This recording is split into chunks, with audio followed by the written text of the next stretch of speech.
ये जो दाना हो रहा है रुद्राक्ष का है? ये रुद्राक्ष के दाने हैं। अच्छा। और इसकी फसल को करीब 18-19 महीने तैयार होने में लगते हैं।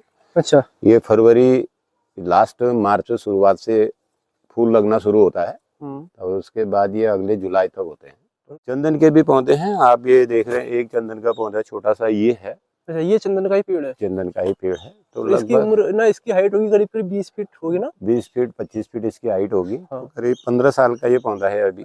15 साल का है? जी जी, 15 साल का। तो जो चंदन है हमारे उत्तराखंड में किन किन क्षेत्रों में हो सकता है, क्या आबो हवा उसके लिए चाहिए? और इसका फूल संसार का सबसे महंगा फूल है। बीच में हमने डीएसपी परिसर डॉक्टर नवीन चंद पांडे जी शोध कर रहे हैं, उन्हें 2 किलो फूल भिजवाए, उनमें 2 ग्राम एसेंसी निकाली। उसमें सहयोगी डॉक्टर BS कालाकोटी जी, जो उन्होंने इसमें शोध करवाया, एसेंसी निकाली 2 ग्राम अर्क। तो वो 80,000 रुपये लीटर तय हुआ। कहा जाता है कि आपके द्वारा अभी तक 10 लाख पौधे लगाए जा चुके हैं। तो मैं जानना चाहूंगा कि आपने खुद से लगाए हैं या फिर क्या उस मतलब क्या वो जो हेडलाइन है उसकी सच्चाई है? नमस्कार दोस्तों, स्वागत है आपका गांव वाला यूट्यूब चैनल के एक और वीडियो पे। दोस्तों आज की वीडियो बहुत ही बढ़िया होने वाली है। आप जानते हैं कि सोमेश्वर घाटी के लजुड़ा गांव से मैं वीडियोज बनाता हूँ और अक्सर अपनी वीडियो में उन लोगों को दिखाता हूँ जो हमारे उत्तराखंड में, हमारे पहाड़ में कुछ विशेष कार्य कर रहे हो। तो दोस्तों इसी कड़ी में आज मैं आपको ले जा रहा हूँ अपने गांव से मंडल सेरा की ओर, जो कि मंडल सेरा पड़ता है बागेश्वर से थोड़ा सा आगे। तो सोमेश्वर से मंडल सेरा की दूरी लगभग 50 किलोमीटर है। तो वहाँ ले जाऊंगा और एक ऐसे व्यक्ति से मिलाऊंगा जिससे मिलके आपको मजा आ जाएगा। तो मैं बात कर रहा हूँ श्री किशन सिंह मलड़ा जी की, जो कि पर्यावरण प्रेमी है, जिनको उत्तराखंड में वृक्ष पुरुष के नाम से भी जाना जाता है। तो दोस्तों आज तक कहा जाता है कि इन्होंने 10 लाख पौधे लगा दिए हैं। तो इस बात की भी आज सच्चाई जानेंगे। इसके अलावा जो आज की वीडियो की सबसे खास बात होने वाली है वो ये है कि किस तरह से हम पर्यावरण को बचाते हुए लाखों या फिर करोड़ों रुपए की कमाई भी कर सकते हैं। तो दोस्तों आज इन्होंने, मल्लारा जी ने, इस वीडियो में कुछ ऐसे पेड़, कुछ ऐसे पौधों के बारे में बताया है जो भविष्य में आपको लाखों रुपया कमा के दे सकते हैं। तो अगर आप उत्तराखंड में रह के कुछ कार्य कर रहे हैं, स्वरोजगार कर रहे हैं, तो उसके साथ साथ इन पौधों पर भी इन्वेस्ट कर सकते हैं और ये भविष्य में आपको बहुत बढ़िया फायदा देंगे। तो बिना देरी की वीडियो को शुरू करते हैं। अपने गाँव को, आपको एक गाँव की अपनी हल्की सी झलक दिखाते हैं, उसके बाद सीधे ले जाते हैं मंडल सेरा की तरफ। अभी तक आपने मेरे यूट्यूब चैनल गाँव वालों को अगर सब्सक्राइब नहीं किया है तो कर लीजिए। शुरू करते हैं आज की खास वीडियो।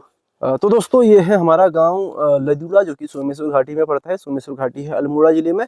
तो फिलहाल खेतों में आप देख रहे हैं छोटे छोटे से जो है गेहूं के पौधे हो रखे हैं, हरियाली है। तो बढ़िया खुशनुमा मौसम है, बढ़िया धूप है, आसमान साफ है। तो इसी खुशनुमा धूप में हम निकलेंगे अब सोमेश्वर से बागेश्वर की तरफ। ले जाते हैं आपको, हमारे उम्मीदवार है सुबह सुबह दुकान में जाने। चलो हम मिलो उन रोड तक। तो अभी हम चलेंगे बागेश्वर की तरफ और सीधे मिलाते हैं आपको मल्लारा जी से।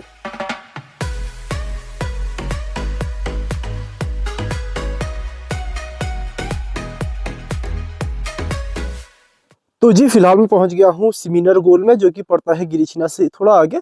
और यहाँ पे मैं रुका हूँ आपको एक शानदार नज़ारा दिखाने के लिए। तो दोस्तों ये है सामने हिमालय और बहुत ही खूबसूरत नज़र आ रहा है। आपके लिए थोड़ा सा मैं इसको जूम कर देता हूँ ताकि आप हिमालय का जो है दीदार कर सकें बहुत बढ़िया से। तो दोस्तों कुछ दिन पहले जो बर्फबारी हुई थी, यहाँ भी हुई, हमारे सोमेश्वर घाटी में भी, और उच्च हिमालय में तो हुई थी। तो वहाँ जो बर्फबारी हुई उसकी वजह से आजकल जो है हिमालय थोड़ा अच्छा दिख रहा है, नहीं तो बीच में तो एकदम काला पड़ गया था। तो ये है कुछ हिमालय की चोटियाँ। तो दोस्तों अगर आप सोमेश्वर से आ रहे हैं बागेश्वर और आपका कौसानी या फिर गरुड़ में कोई भी काम नहीं है तो आप बाया गिरिछना आ सकते हैं। बहुत ही सुंदर रोड है। और पहले ये रोड जो है सोमेश्वर से गिरिछना तक बहुत ही बेकार थी, लेकिन वहाँ से भी अब सोमेश्वर से भी गिरिछना तक बढ़िया रोड हो चुकी है। तो आप एक ही स्पीड में बहुत बढ़िया से यहाँ पहुँच सकते हैं। तो यहाँ से बागेश्वर अब बहुत कम रह गया है।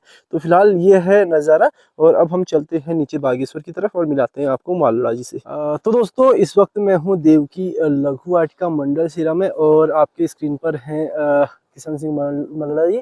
सर स्वागत है आपका गाँव वाला यूट्यूब चैनल में। धन्यवाद आदरणीय नेगी जी, आपका आभार धन्यवाद करता हूँ। और स्वागत देवकी लघु वाटिका मंडल सेरा में कि आप इस उम्र में और आपके प्रति, पर्यावरण के प्रति आपका ये जुनून की आप काफ़ी समय से मुझसे फ़ोन में वार्ता कर रहे थे और आपकी रुचि देखते हुए आज आपको जो आप यहाँ पहुँचे हैं। और मुझे आशा है कि हमारी जो आने वाली पीढ़ी है उसे आप अपने YouTube चैनल के माध्यम से पर्यावरण संरक्षण के साथ साथ मानवीय सामाजिक पर्यावरण का विशेष ध्यान रखेंगे। इसके लिए बहुत बहुत आभार। धन्यवाद सर, आप समय दे रहे हैं। तो दोस्तों अभी मैं इनकी वाटिका में हूँ और इनसे बहुत सारी चीज़ें हम जानेंगे। और ये अपने बारे में भी बताएंगे और पेड़ पौधों के बारे में भी बताएंगे, पर्यावरण के बारे में बताएंगे। तो सर शुरू करते हैं। सबसे पहले आपकी क्या उम्र हो गई ये जानूंगा थोड़ा सा। मेरी उम्र 58 वर्ष पूर्ण हो चुके हैं, अच्छा, 59वां चल रहा 59वां चल रहा है। है जी। तो अभी हम एक एक करके इन चीज़ों के बारे में जानेंगे कि हमारे उत्तराखंड में कौन कौन से पौधे आगे जाके जो है रोजगार दे सकते हैं। जैसे ये कौन सा पौधा है सर? ये रुद्रांश है। अच्छा, ये जो दाना हो रहा है रुद्राक्ष का है? ये रुद्रांश के दाने हैं। अच्छा। और इसकी फसल को करीब 18-19 महीने तैयार होने में लगते हैं। अच्छा। ये फरवरी लास्ट मार्च शुरुआत से फूल लगना शुरू होता है और उसके बाद ये अगले जुलाई तक होते हैं। तो रुद्राक्ष 18-19 महीना इसको लग रहा है। तो सर कितना ये जो पेड़ है रुद्राक्ष का, ये दोस्तों ये पेड़ है, कितने उम्र है इसकी? ये करीब 10 वर्ष का पौधा है। अच्छा। और ये अभी आपने हरे देखे, हाँ। फिर सूखने के बाद रुद्रांश इस प्रकार से मिलता है यहाँ पर। तो ये यहाँ की जो फसल है 90% तो 3 मुख है और उसके बाद कुछ इसमें 4 मुख भी हमें मिल जाते हैं। जैसे ये 4 मुख है। अच्छा। 4 धारियां हैं। कुछ 2 मुख भी यहाँ मिल जाते हैं।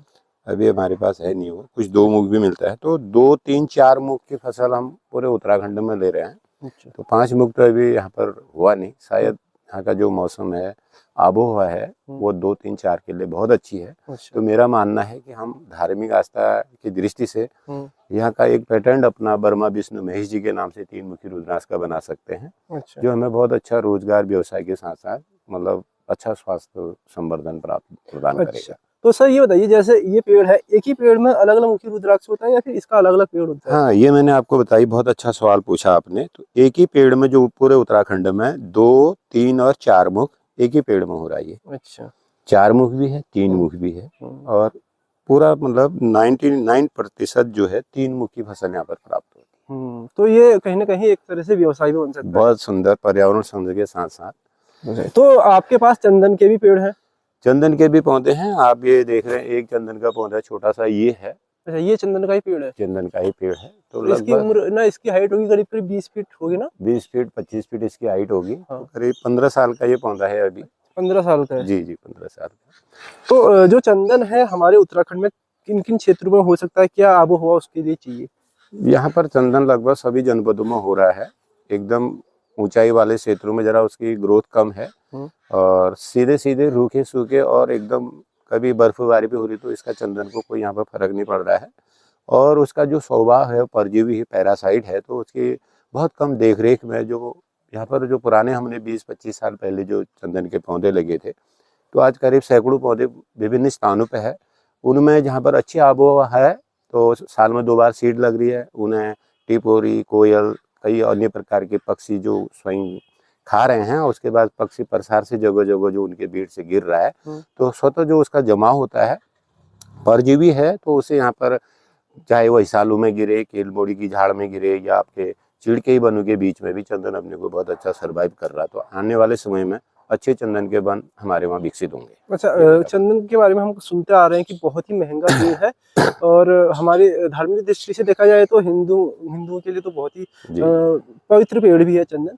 तो इसके स्वरोजगार की तरफ भी इसकी संभावनाएं किस तरह आप देखते हैं? बिल्कुल, जिस प्रकार से आज हमें बंदरों, सूअरों और भालुओं का जो खतरा पशुओं को और हमारी फसलों को नुकसान हो रहा है, तो परिवर्तन प्रकृति का नियम है, तो क्यों ना हम भी कुछ परिवर्तन कर सकें। तो 2002 से लगातार जनपद बागेश्वर में जो चंदन के पौधे लगाए गए हैं, तो अब तो सैकड़ों सीड दे रहे हैं और बहुत अच्छा एक रोजगार भी वो हमें प्रदान कर रहा है। क्योंकि चंदन की जो सीड होती है, अभी मैं आपको दिखाऊंगा, करीब 4-5 हज़ार रुपये किलो तो सीड बिक जाती है। उसका जो बीज होता है, उसके बाद हम उसकी लॉपिंग करेंगे क्योंकि चंदन का अच्छा पोल बनाया जाता है। ऐसे जो छोटी सीधा पोल बनाया जाता है।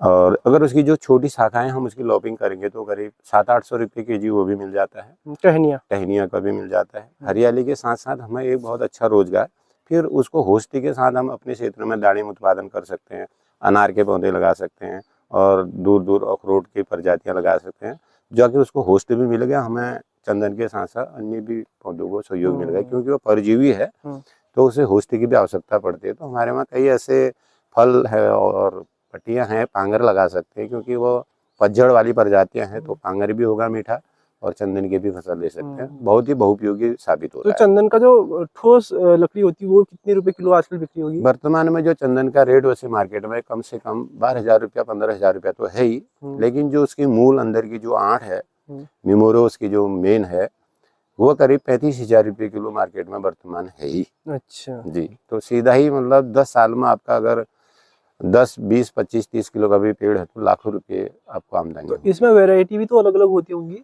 यहाँ पर पूरे हमारे बागेश्वर में और पहाड़ पर्वतीय क्षेत्रों में श्वेत चंदन हो रहा है, जो बहुत ही बहुपयोगी, जिसका पूरे हिंदू धर्म में तिलक लगाया जाता है और दैवी वृक्ष माना गया है।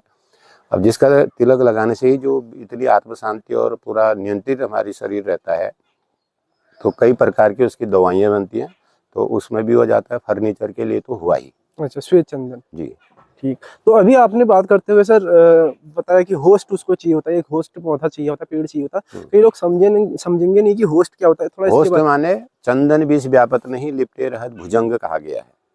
हम ये समझते थे और हमें ये समझाया गया है कि चंदन ऐसा वृक्ष है जिसमें शीतलता इतनी होती है कि सांप लिपटे रहते हैं और उसमें विष का कोई प्रभाव नहीं पड़ता है। लेकिन जिन्होंने ये लिखा था वो बहुत बुद्धिजीवी थे, बहुत लंबी उम्र उन्होंने जी होगी, चंदन पर उन्होंने अध्ययन किया, तब उन्होंने उस समय ये चीज़ें लिखी। हमने भुजंगों को सांप की संज्ञा दे दी। आप मेरे सामने खड़े हैं और बिल्कुल एकदम पास पास खड़े हैं तो आलिंगन करना भी कहते हैं। आज वैज्ञानिकों ने साबित कर दिया कि चंदन परजीवी है, पैरासाइट है, उसे दूसरे पौधों का भोजन चाहिए और सहयोग चाहिए, उसी को होस्ट की संज्ञा दी जाती है जो उसका सहयोग करे। तो हमारे वहाँ होस्ट में हम दाड़िम लगा सकते हैं, अनार लगा सकते हैं, उसके आसपास अखरोट लगा सकते हैं और हम मीठा पांगर लगा सकते हैं।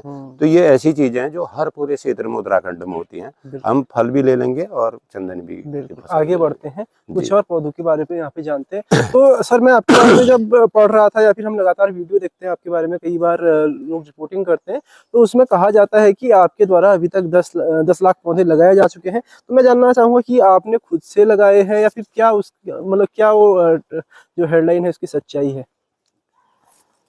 ये बहुत बड़ा और सुंदर सवाल आपने पूछा और लोगों में जिज्ञासा भी होती है और लोग सोचते भी होंगे कि ऐसा आखिर कैसे कर दिया। सन 84 से मेरा वृक्षारोपण का जो लगाव रहा, उसके बाद 1990 आते आते पौधों की बहुत कमी खलने लगी। तो कहाँ से पौधे मिलेंगे, तो मैंने अपनी पूज्य माता जी के नाम से ही देव की लघु वाटिका की स्थापना की। तो 2020 तक 3 नर्सरियां में, जो आप अभी एक ही जो स्थान पे देख रहे हैं, ऐसी 3 नर्सरियां थी। तो जब 3 नर्सरियों का निरीक्षण तत्कालीन प्रमुख वन संरक्षक doctor RBS Rao ji, doctor Jeevan Singh Mehta जी और डॉक्टर ईश्वरी दत्त पांडे जी के साथ संयुक्त रूप से 2011 में हुआ था, तो उस समय हमारे पास 80-85 हज़ार पौधे 3 जगह में उपलब्ध थे। लेकिन फिर अपनी स्वास्थ्य की अवस्था के कारण 2020 के बाद एक ही स्थान पर करीब 10-12 नाली में हमारी नर्सरी चल रही, जिसमें पौधों का उत्पादन कार्य होता है।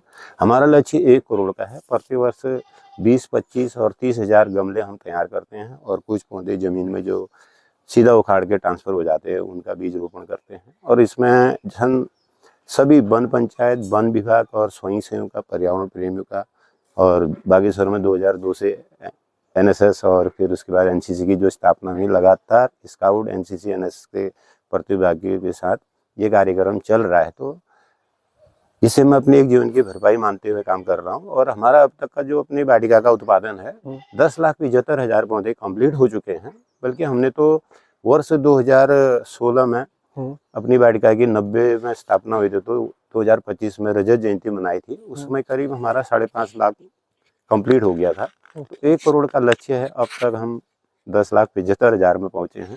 तो देखते हैं कि अपने जीवन की कितनी भरपाई हम अपने संसार में कर सकते हैं। ताकि मेरा मानना है कि कोई भी मनुष्य अपने माता पिता गुरुजनों के ऋण के साथ साथ ये प्रकृति के ऋण से ऋणी नहीं हो सकता है।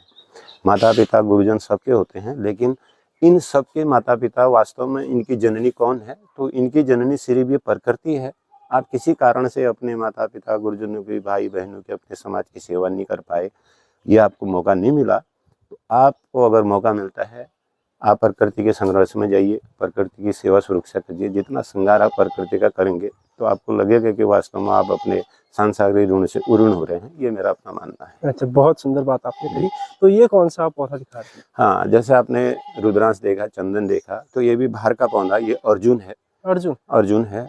इसकी छाल भी चर्म रोग और दिल की बीमारी, हार्ट के लिए बहुत ही कारगर है। और सबसे बड़ा हमारे वहाँ इसको चारा पत्ती के लिए उपयोग में लाया जा रहा है। अब अर्जुन सीड हमें, इसके जो बीज हैं वो बागेश्वर में उपलब्ध हो रहे हैं, बाहर से हमें बीज नहीं लाना पड़ रहा।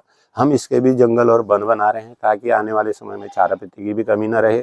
और लोग इसकी जैसी चीड़ की खाल निकालते हैं, इसकी खाल निकालेंगे, छाल को घर में ही पका के वो कंपनियां खरीद लेंगी दवाई के रूप में, एक रोजगार देगा।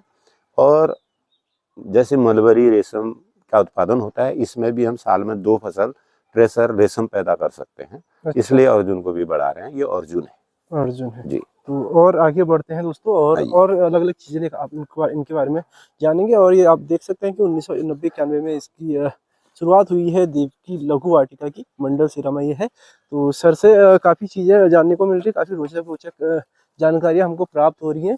तो अभी ये जो गांठ बंधी हुई है, इसके बारे में जानते हैं। ये किसका पौधा है? अशोक की कई प्रजातियां होती हैं, और तो अशोक की सबसे अच्छी प्रजाति ये मानी गई, और इसका नाम है सीता अशोक। सीता अशोक जी। अभी मार्च लास्ट अप्रैल मई में आप आइएगा, इसमें फ्लावरिंग होगी, बहुत सुंदर मैरून कलर की। ये यहाँ पर इतना टेम्परेचर नहीं है कि हम इसकी सीड या उसको ग्रो कर पाए, बीज को नहीं उग पा रहा, तो इसके आगे पेड़ बनाने के लिए भी इसमें भी गिट्टी बांधी जा रही है। ये पंचांग, इसका छाल, पत्ते, तना, जड़ सभी दवा का काम करता है। खासकर मातृ शक्ति में, महिलाओं में जब बहुत ज्यादा रक्तस्राव आ जाता है, कोई कंडीशन ऐसी नहीं होती, तो तब इसकी छाल का काढ़ा उन्हें दिया जाता है। अच्छा। बड़ा ही और मानसिक शांति के लिए बहुत ही बहुपयोगी इसे सीता अशोक माना गया है। वैसे इसकी जो उत्पत्ति मानी गई, अशोक वाटिका श्रीलंका से मानी गई है। वहाँ सीता माता जी इसी पेड़ के नीचे, इसी प्रजाति के पौधे के नीचे थी। कई लोगों का मानना है कि ये श्रीलंका के अलावा दूसरे स्थान पर नहीं है, लेकिन वो भ्रांति फैलाते हैं। ये बागेश्वर में भी है और कई लोगों ने घर में और अपने बगीचे में लगा रखा है। हमारा भी प्रयास है कि निरंतर 10-20 कटिंग साल में जो हम बनाते हैं, विभिन्न स्थानों पर लगा रहे, ताकि इसकी बहुपयोगिता से लोग लाभान्वित हो सके। ये सीता अशोक है। सीता अशोक है। तो आगे बढ़ते हैं दोस्तों। काफी बढ़िया आपको लग रहा होगा वीडियो, और आप कमेंट करके बताएं भी जरूर कि आपको जो है इनका व्यक्तित्व और इनका कार्य कैसा लगा। हालांकि ये इसके लिए नहीं करते हैं काम। हमारे पहाड़ में ये बड़ी वाली इलायची है, और आगे आप देखेंगे इलायची पत्ता है। इसमें तो इलायची नीचे लगती है, और कोई क्षेत्र काली वाली इलायची है जी, काली वाली जो बड़ी इलायची होती है, कोई क्षेत्र ऐसा नहीं है जहाँ हम इलायची और इलायची पत्ता इसलिए कहते हैं, इसमें कोई इलायची नहीं लगती, इसका सिर्फ पत्ता सेवन किया जाता है। पत्ते को छाया में सुखा के उसका चूर्ण बनाया जाता है, और आप इसको लीजिए, बिल्कुल ऐसा लगेगा जैसे आपने इलायची कूट ली। ये दोनों प्रकार की इलायची का उत्पादन पूरे अपने क्षेत्र में कर सकते हैं। इसकी खास उपयोगिता ये है, आजकल किसानों को जो जंगली पशुओं से जो असुरक्षा हो रही है सूअर की, अगर हम चारों तरफ से जिस प्रकार से हमने ये लगा रखा, आप देख रहे हैं, अगर ऊपर से सूअर आएगा, वो थोड़ी सी भी छेड़खानी इसके नजदीक करता है, तो उसकी महक से वो हट जाएगा। अच्छा। एरिया छोड़ देगा। इसको पसंद नहीं है, उसको ये पसंद नहीं है। तो अंदर हमारी जो अपनी फसल हो सुरक्षित रहेगी। ये आप देख रहे हैं, भूमि जल संवर्धन और भूसरण के लिए भी ये बहुत उपयोगी है। इसे बैंस कहते हैं, और इसकी 2 प्रजातियां होती हैं। एक ये है, और बैंस जो हमारे गधेरू में होता है, और ये पानी के बहाव में इसके छोटे टुकड़े भी आप डालेंगे लग जाएगा। तो ये 2 प्रजातियां हैं। इसको लैला मजनू नाम से जाना जाता है क्योंकि ये सीधा खड़ा जाता है, और इसको लैला नाम से जाना जाता है क्योंकि इसकी जो शाखाएं हैं वो ऐसे नीचे को झुकी रहती है। अच्छा अच्छा अच्छा। और इनके जो पत्तों का कलर है बहुत ही, एक साइड को हरा, दूसरी तरफ को आसमानी। यदि सुबह शाम आप प्रातः काल इसको अपनी नजरों से देखेंगे, अपने आंगन में या अपनी बाउंड्री लाइन में इसका अनुसरण करेंगे, इस पर आप आंख डालेंगे, उसके बाद आप आसमान को निहारेंगे, तो आपको लगेगा कि एक आसमान तो ऊपर है, एक आसमान हमारे सामने है। आपको जो मानसिक सुकून मिलेगा, ये श्वेत बिल्लो के अलावा दूसरा पौधा नहीं दे सकता। और हम भूसरण और चारा पत्ती के हिसाब से भी अपने गाड़ गिदरू के आसपास कभी भी इसकी टहनियाँ, विशेषकर बसंत में आजकल या कभी भी डाल दें तो इसकी टहनी उग जाती है और भूसरण के लिए भी बहुत अच्छा उपाय है, बहुत आसानी से हो जाता है चारा पत्ती के साथ साथ। बिल्कुल। ये हमारे पहाड़ में बहुत होता है, निर्गुंडी सिवाई इसको कहते हैं, और हम लोग इसकी उपयोगिता नहीं समझते हैं। निर्गुंडी, निर्गुंडी और लोकल में इसको सिवाई कहते हैं। अच्छा, वैसे और कुमाऊनी में हम शिवाई कहते हैं, वैसे हिंदी नाम निर्गुंडी। निर्गुंडी है। इसकी उपयोगिता हम बहुत कम लोग जानते हैं। पहले से तो हमारे पूरे क्षेत्र में एक परंपरा थी कि हर आंगन में, घर में सिवाई के ही झाड़ू से झाड़ू लगेगा। इसका जो वैज्ञानिक महत्व था, पूरी एरिया हमारी एंटीबायोटिक सैनिटाइजेशन हो जाती थी। इसके पत्तों में, इसकी लकड़ी में, छाल में इतना एंटीऑक्सीडेंट है, तो शुगर और मानसिक अशांति में भी इसके पत्तों का हम यूज कर सकते हैं। इसके पत्तों को काढ़ा बना के जब पानी 30% रह जाए तो उसको हम साल भर तक यूज कर सकते हैं, 1-2 मिलीग्राम प्रत्येक दिन या सप्ताह में 2-3 लेने के बाद, तो हमें वातजन्य व्याधियां, साइटिका, मानसिक अशांति दूर रहती है। बाई बाद में भी होता है। पैरालाइज, जो हवा का अटैक पड़ जाते हैं दौरे, उसमें भी मरीज को अगर आप नियमित 5-6 महीने, 2-3 महीने तक इसकी हवा देंगे, स्वतः ही इसकी हवा से ठीक हो जाएगा। मुंह से भले आप राम राम कहें या कुछ भी कहें, लेकिन हवा का कमाल इसका है। छोटी मात्रा में डॉक्टर लोगों का भी कहना है कि पेशेंटों को, बच्चे को बिल्कुल हवा नहीं लगनी चाहिए, लेकिन हमारे यहाँ पहले से ही इसकी हवा दी जाती है। छोटे बच्चे को हम 1 सप्ताह इसकी हवा देंगे तो स्वतः ही उसकी छोटी माताएं बिल्कुल ठीक हो जाएंगी। छोटी माता जिसको हम ददुर कहते हैं। इसका पेटेंट ये है। आप ये देख रहे हैं कि इसमें इतने ये जो कट लगे हैं, ये गूलर की प्रजाति, हमारे पहाड़ में इसको अमर तिमुर कहते हैं। अमर तिमुर ये उनके हैं जिनको मोच आ गई और गुम चोट लग गई और फ्रैक्चर, हड्डी फ्रैक्चर टूट गई, उन्होंने इसका दूध निकाल के लेप लगा रखा है।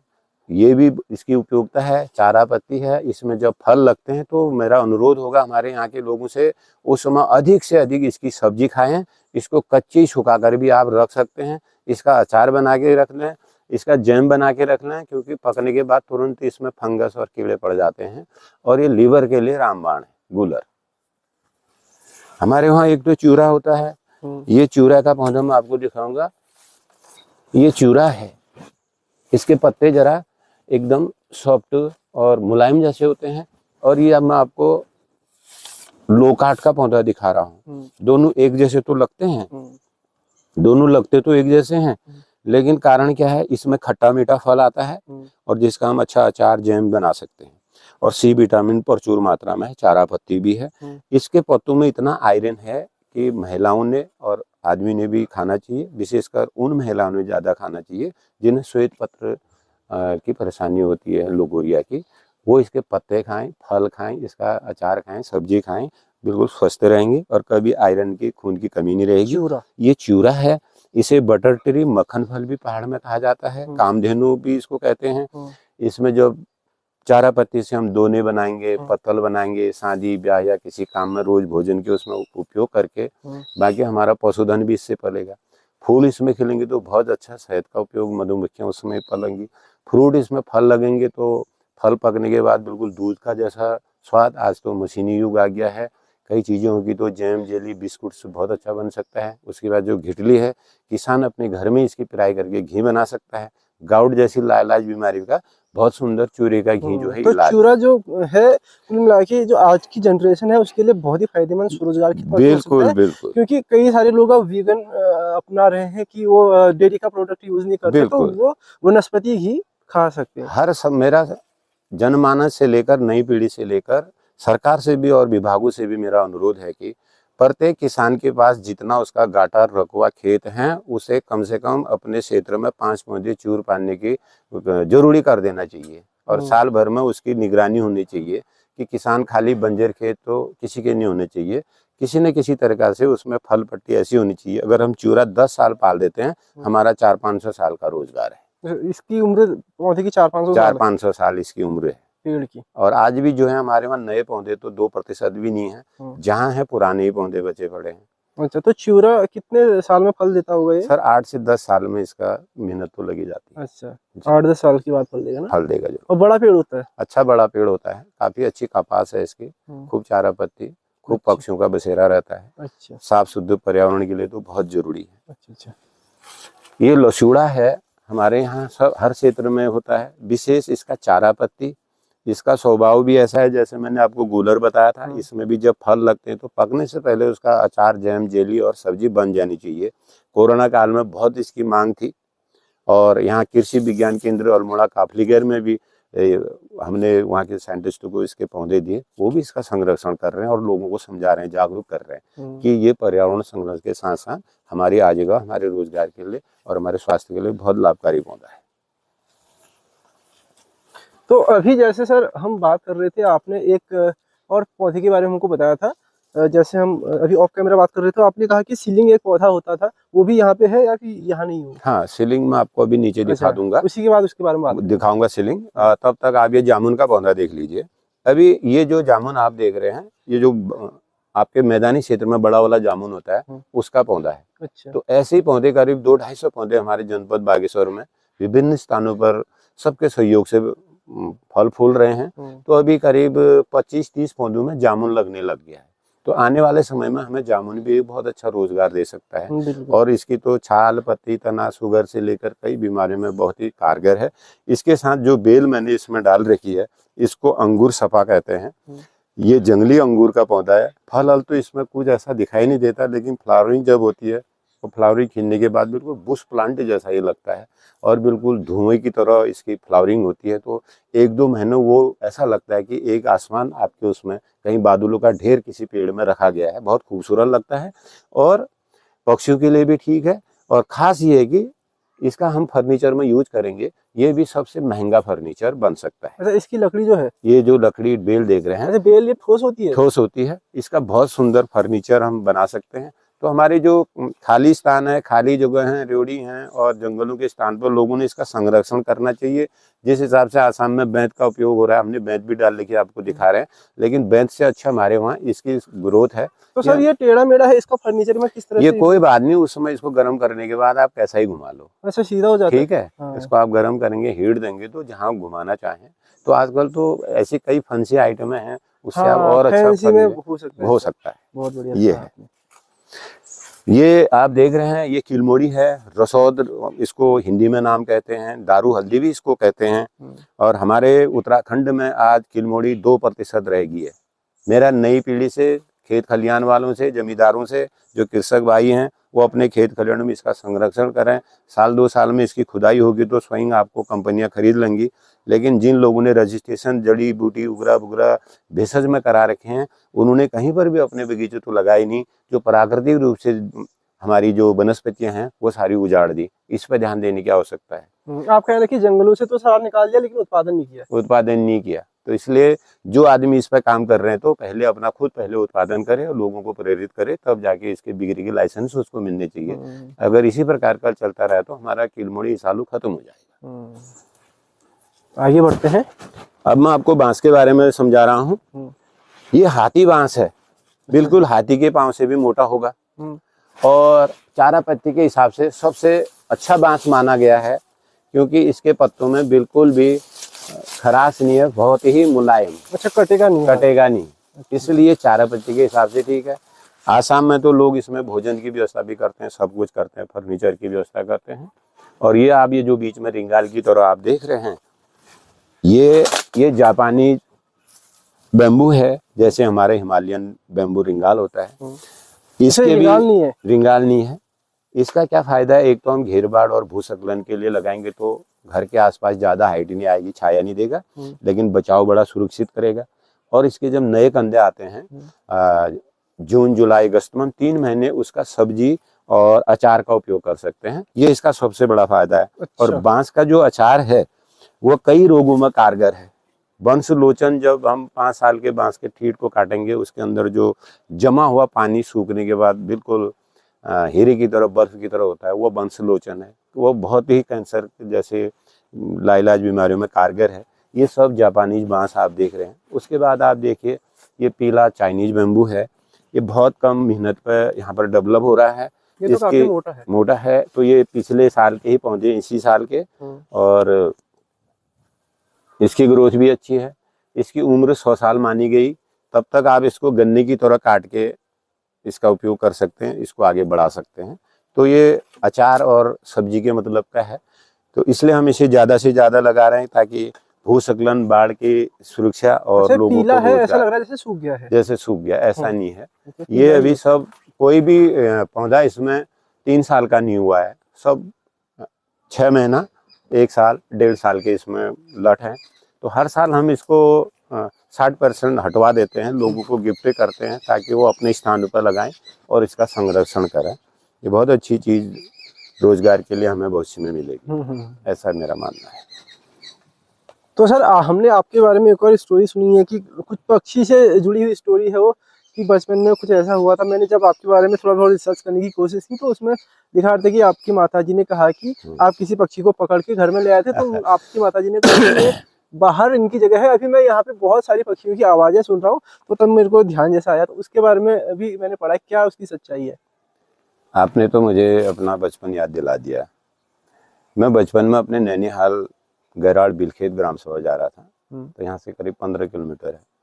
तो तब पैदल मार्ग होता था, मैं था, मेरी माताजी थी, मेरी पूजी ताई थी, मेरी बुआ जी थी। तो रास्ते में जो घना जंगली एरिया था वहाँ पर चिड़ियाँ बोलने लगी। तो मैंने वो पहली बार वो चिड़ियाँ देखी, तो मेरी उम्र 4 साल से कम थी उस समय। तो मैं जिद करने लग गया कि चिड़ियाँ पकड़ के लाओ। अब भला चिड़ियाँ कैसे पकड़ में आती, तो मुझे घर वालों ने ठगा कि माताजी ने कि मंदिर में जाते हैं, वहाँ पूरियाँ बन रही हैं, पूरी देंगे, चिड़ियाँ आएंगी, पकड़ के घर लाएंगे। तो मैं ठगने में आ गया, मंदिर चले गया। मंदिर जाके मैंने फिर जीत की कि चिड़ियाँ पकड़ो वही वाली। तो वहाँ फिर उन्होंने समझाया। काफ़ी देर बाद मेरी माताजी ने ये कहा कि हमारे पास तो पातल माने डेन फॉरेस्ट, घना जंगल, पातो है ही नहीं। हम घर जाएंगे, पेड़ लगाकर पातो बनाएंगे, फिर हम इसको पकड़ के लाएंगे। तो मैं उस बात पर भी ठगने पर आ गया। लेकिन सवेरे उठते ही मैं ईजा से यही कहा कि पातल बनाओ। 3-4 दिन मेरा वो रफा चलता रहा। तो मेरी माताजी और मेरी अम्मा जी ने मुझे सहयोग करा, जगह जगह से पेड़ ला के मेरे सामने लगाए और मैं भी उसमें अपना प्रयास करता रहा। फिर ये चीज़ें भूल गए। लेकिन वर्ष 1984 में हमारे मंडल सेरा, तो यहाँ का सेरा माने खेती है 17 हेक्टेयर की, उसके बीच में एक ये पैदल मार्ग जो हमारा कैलाश मानसरोवर धर्मगढ़ पैदल मार्ग है, बागेश्वर से धर्मगढ़, उसके बाद कैलाश मानसरोवर तक की यात्रा उस रास्ते से होती थी। मंडल सेरा का पीपल था, सैकड़ों वर्ष पुराना। अब मानिए कितना पुराना होगा, वहाँ गुरु नानक देव जी भी अपनी कैलाश यात्रा की वापसी के बाद बागेश्वर बैठे थे। अच्छा। और उसके बाद यहाँ के जो बागनाथ मंदिर के बगल में जिस पत्थर पर वो बैठे थे उसको थाड़ा साहिब गुरुद्वारा कहते हैं। अच्छा। पंजाबी में थाड़ा माने पत्थर, हमारे वहाँ ढूंढ कहते हैं। तो बागेश्वर में जो गुरुद्वारा है वो थाड़ा साहिब गुरुद्वारा है।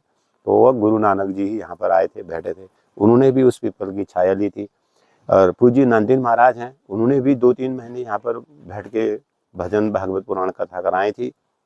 वर्ष 1984 30 नवंबर की रात्रि बागेश्वर में रामलीला की अवधि में किसानों ने खेतों में किस प्रकार से आग लगी, तो उसकी जो सूखी टहनियाँ नीचे गिरी थी बिरद पौधे की, उसमें आग लग गई। 31 अक्टूबर रात्रि प्रातः में देखा कि हमने धुआं ही धुआं। तो मैं अपने घर से 4 बार उसको आग बुझाने गया, लेकिन बुझ नहीं पाया।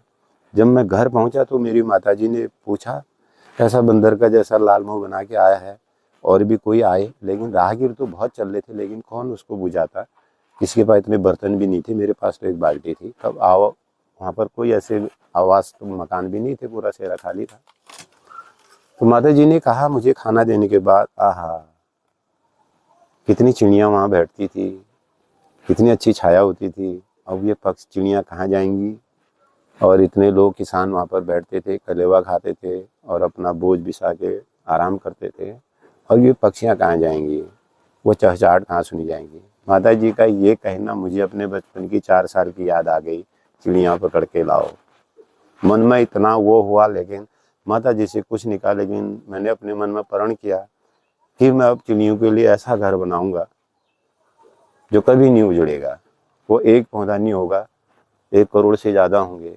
ये मैंने उस दिन से संकल्प बांधा। मैं तब से लगातार पेड़ लगा रहा हूँ। तो उस सूखे हुए पीपल के स्थान पर आज जो पीपल का पौधा लगाया, उस पौधे की मैंने भरपाई 17 जुलाई 1986 को करी है।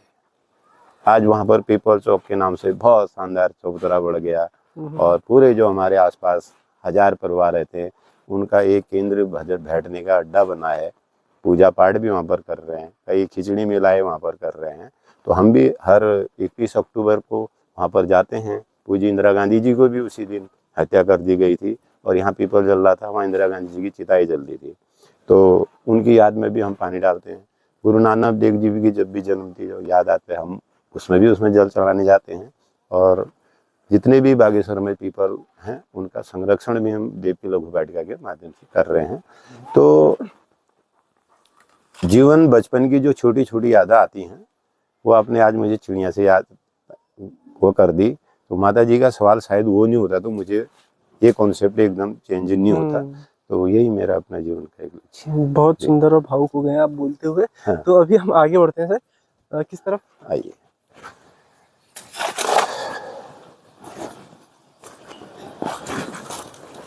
तो आपने जब ये शुरू किया, ये आप रोजगार के तौर पे भी कर रहे थे या फिर नहीं, आपने रोजगार नहीं, इसको हमने रोजगार पे तो जोड़ा ही नहीं। अच्छा।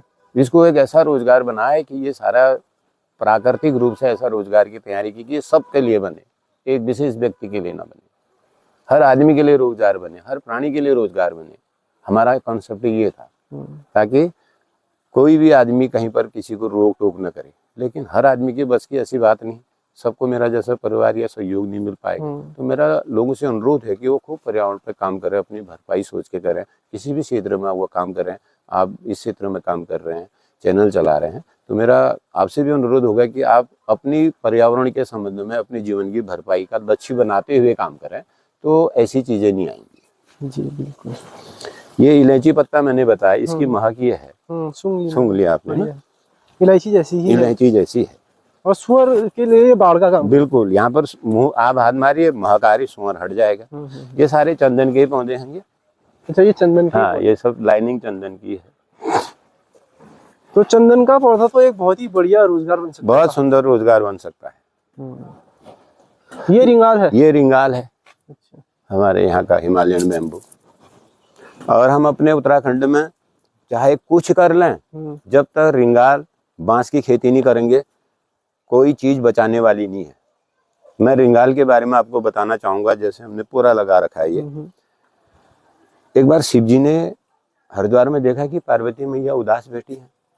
तब उन्होंने कहा, देवी ऐसे स्थान पर उदास ही अच्छी नहीं लगती, आप उदास क्यों बैठी हैं और आपकी उदासी का कारण क्या है?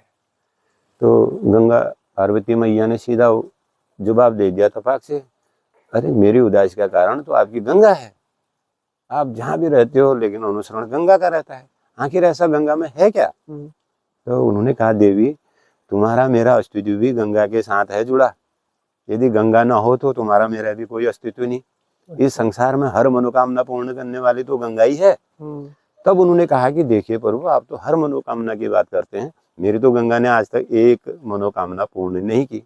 पूछा कि बताइए कौन सी आपकी एक मनोकामना है? तब उन्होंने कहा, मैं हर बार कहती हूँ कि हिमालय की कंदराओं से मेरे लिए रिंगाल ला देना, और आज तक रिंगाल लेके नहीं आई गंगा। तो शिव जी ने कहा कोई बात नहीं, इस बार मंगा देते हैं। उन्होंने देवी गंगा से जवाब भेजा कि देवी इस बार चातुर्मास में जब भी आप आएंगी पार्वती के लिए आपको रिंगाल लेकर आना है, या आपसे रुष्ट हुई हैं। तब इस सवाल को देखकर गंगा माता ने हाथ खड़े कर दिए। उनका प्रभु, हिमालय से सब कुछ ला सकती हूँ, मैं इस रिंगाल को नहीं ला सकती। उन्होंने कारण जानना चाहा कि ऐसा क्या है कि गंगा आपके आगे रिंगाल को नहीं ला सकती। उन्होंने कहा, प्रभु मैं हर साल कोशिश तो करती हूँ दीदी के कहने पर, लेकिन मैं जितना अपना बेग लगाती हूँ ये इतना चालाक है कि जमीन में इस प्रकार से चिपक जाता है जैसे कोई बच्चा माँ की छाती में पकड़ जाता है, और मैं थकती हूँ तो फिर खड़ा हो जाता है, इसलिए इसको ला पाना असंभव है।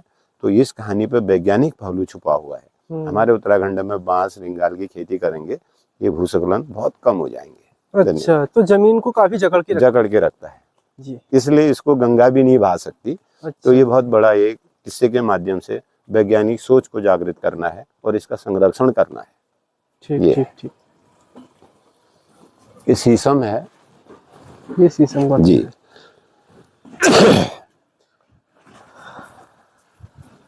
तो सर, ये काम करते हुए आपको काफी सारे सम्मान भी मिले हैं सरकार की ओर से या फिर संस्थाओं की ओर से जी। तो जब आप इस तरह के सम्मान पाते हैं तो उसके बाद क्या काम करना थोड़ा आसान हो जाता है? मतलब किसी क्षेत्र में जैसे कहते हैं कि लिंक लाइजन वाली बात है ना, हम्म। कहीं पे कुछ काम करवाना हो, कुछ वन वन विभाग की मदद चाहिए या फिर किसी संस्था की मदद चाहिए, तो उसमें आसानी हो जाती है या फिर सम्मान तक ही सीमित रहती है चीजें? ये बहुत सुंदर आपने सवाल पूछा। हमने कभी सम्मान लिया ही नहीं, ना सम्मान की कहीं डिमांड की, ना कहीं आवेदन किया। 3 बार मेरा नाम जरूर जिलाधिकारी बागेश्वर द्वारा पद्मश्री के लिए गया। 4थी बार फिर मांग रहे थे, मैंने 2023 में नहीं दिया। अच्छा। 3 बार की परीक्षा के बाद कितनी परीक्षाएं आप हमारी लेंगे, इसलिए हमें कोई पुरस्कार की आवश्यकता नहीं। तो पुरस्कार के लिए तो कोई ऐसा करा नहीं, और ना ही हमें कोई इस प्रकार का राजकीय पुरस्कार आज तक मिला है। वो बातें बहुत दूर की हैं। अब लेकिन संस्थाओं के ये द्वारा काम है जो है हम पुरस्कार के लिए नहीं कर रहे हैं। ये किसी न किसी तरीके से आम जनमानस को कैसे हम जागरूक कर सकते हैं। जैसे यहाँ पर हमने जो पौधा 2016 में रजत जयंती में लगा रखा, जिलाधिकारी उस समय हमारे पूज्य पिताजी थे और सभी विभाग के अधिकारी थे, और तत्कालीन जिलाधिकारी उस दिन कोई मंत्री जी आ रहे थे, वहाँ रह गए, मंगेश घिल्डियाल जी नहीं आ पाए। तो ये सबके सहयोग से लगा है। भविष्य में हम इसमें एक चबूतरी की मांग रखते हैं, उसको बनाएंगे। तो इसमें पाकड़ भी है, पीपल है, बरगद है, हरा और पीला, और गुलबहार भी लगा रखा है, क्योंकि बरगद पालना पहाड़ में कठिन जैसा हो जाता है ठंडे एरिया में। तो ये 3 पौधे एक साथ इसलिए लगा रखे हैं। इसमें जया का भी पौधा चौथा लगा रखा है, ताकि ये सब एक दूसरे के पूरक बने रहते हैं। अगर हम एक पीपल का पौधा कहीं अकेला लगाएंगे, वो 100 साल 200 साल रहेगा। उसके बगल में बरगद भी है, तो वो करीब 500 साल जिएगा। उसके साथ तीसरा पाकड़ भी आपने लगा रखा है, तो वो हजारों साल जिएंगे। हजारों साल तक एक जगह से इतना सुंदर हमारा जो जीवनदायिनी ऑक्सीजन जिसे हम लेते हैं, वायु, प्राण वायु, वो देते रहेंगे। और 3 पौधे एक स्थान में खड़े रहकर एक दूसरे के पूरक बने रहते हैं। और मनुष्य 2-4 एक साथ रहेंगे तो बड़ी वैमनस्यता फैल जाती है। इसलिए हमारे हिंदू धर्म में इसकी ब्रह्मा विष्णु महेश मानने का मतलब हमें भी इन्हीं की तरह से जीवन जीना चाहिए, एक दूसरे का सहयोग करते हुए। ये इसका है। आपने ये बंद बांस पकड़ रखा है अभी, और इसकी भी हमने ये सभी को हम कहते हैं कि ये बंद कोई बांस नहीं होता। जब ये 1.5 इंच तक करीब होगा तो तब तक तो बंद रहता है। उसके बाद अंदर से हल्की सी इसमें भी गांठ वो खुला रहता ही है। चाय पत्ती भी आप अपने गांव में हर शहर में, उत्तराखंड में कहीं भी लगा सकते हैं। सिर्फ थोड़ा हमारे वहाँ ठंडी थी तो हमारे पास उतना इंतजाम नहीं कि हम इसकी टहनी ग्रो करें या सीड ग्रो करें। हमने मदर प्लांट बना रखे हैं। अभी हमारे पास करीब 100 गमले रेडी हैं। ये सब चंदन इसी के पौधे हैं। अच्छा। चाय पत्ती ना, छोटे प्रिग है। इसे हम फिर यहाँ से निकाल के गमलों में ट्रांसफर करके लोगों को भी बढ़ावा दे रहे हैं। छोटे पौधे हैं। और ये फर्न घास है, पहाड़ में जो ठंडी एरिया में या जंगलों में, बांज के जंगलों में मिलता है, जिसे हम ल्यूणा कहते हैं। अच्छा। ये फर्न घास भी हमने अपने एरिया में लगा रखे ताकि लोग इसका संरक्षण कर और पहचान लें, क्योंकि ये जहरीला भी होता है और पोषण वाला भी होता है। ये सारा हमारा पांगर है कड़वा वाला। हम दोनों पांगर लगा रहे हैं, मीठा भी और कड़वा भी। इसे हम अपने घर के बाहर से लगवा दें, एरिया दूर लगाएं, और घर के आसपास हम गांव के आसपास मीठा पांगर लगाएं, तो क्या होगा, दूर वाले जो हैं इसको जंगल से आपके भालू, बंदर, लंगूर इसको आसानी से खाता है। और उसके बाद जो बच गया तो इससे जो दवाई बनती है उसका भी काम हो सकता है। शुगर का पेटेंट है। और मीठा पांगर वो आदमी के खाने के काम में आ जाता है, क्योंकि बहुत अच्छी पौष्टिकता है। और उसके बाद जैसे आपने ये खाली भी देखा पतझड़ हुआ है, तो मीठे पांगर में भी पतझड़ होता है।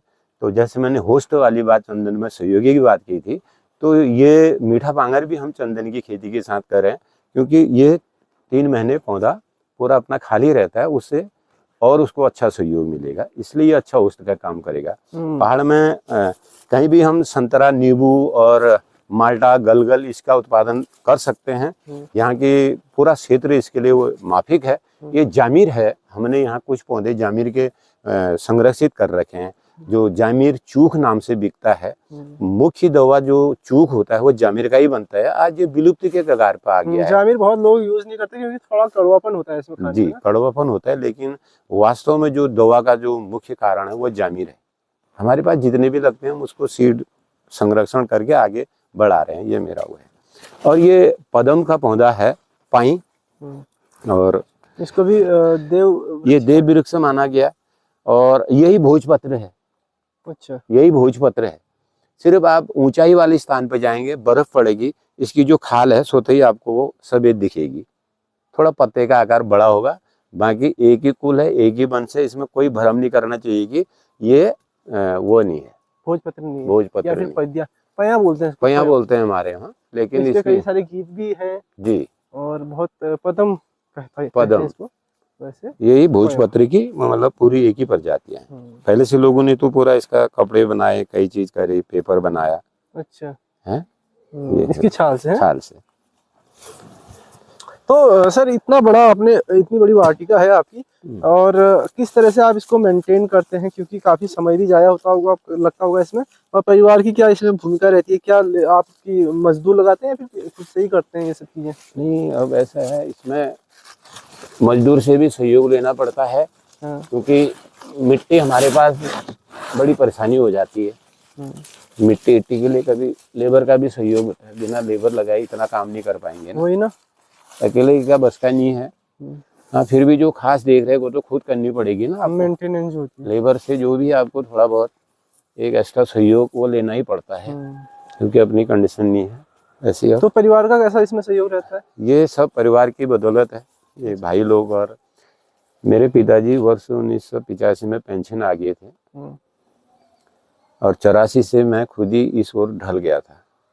तो जब से मेरे पिताजी आए, उन्होंने मुझे 5, 10, 15, 20, 25% अपनी पेंशन से सहयोग करते रहे लगातार 2000 साल तक। अच्छा, 2016 तक पिताजी थे, तो बहुत विशेष सहयोग रहा। मेरे जो भाई हैं श्री राम सिंह मनड़ा और श्री भजन सिंह मनड़ा, वास्तव में मेरे राम भजन हैं, और पूरा उनका सहयोग रहा। माता जी का तो क्या करूँ, उनका पूरा आशीर्वाद है। फिर मेरी धर्म पत्नी है, विशेष सहयोग रहा कि ऐसे और मेरे जैसे लापरवाह आदमी को पूरी ऐसा सहयोग मिला कि मैं इस काम को कर पा रहा हूँ, और सबकी देखरेख रहती है। कहीं ना कहीं मैं समझता हूँ कि इस तरह का जो भी यज्ञ लेता है कोई, तो उसको कहीं ना कहीं परिवार से थोड़ा विमुख रहना पड़ता है, कि उतना समय नहीं दे पाते परिवार को। तो उसमें परिवार का समझना बहुत जरूरी हो जाता है। कई बार परिवार और व्यक्ति की आपस में समझदारी नहीं बनती, तो फिर खटपट भी हो जाती है ना ऐसे मामलों में। हाँ, ये होती है, लेकिन अब कंडीशन हमारी ऐसी है कि हमको सुननी ही पड़ेगी। इसलिए सुननी पड़ेगी ताकि हम अपनी बात को औरों तक सुना सकें, इसलिए सुननी भी बहुत जरूरी है, ताकि हम अपनी बात को संसार को सुना सकें। इसलिए सबकी सुननी भी बहुत जरूरी है। हम ऐसा कर सके कि हमारा जो काम था कल के दिन वो सुना सके आने वाली पीढ़ी को, वो किसी न किसी तरीके से सुनाएगा, ये मेरा मानना है। बिल्कुल सर, आगे बढ़ते हैं।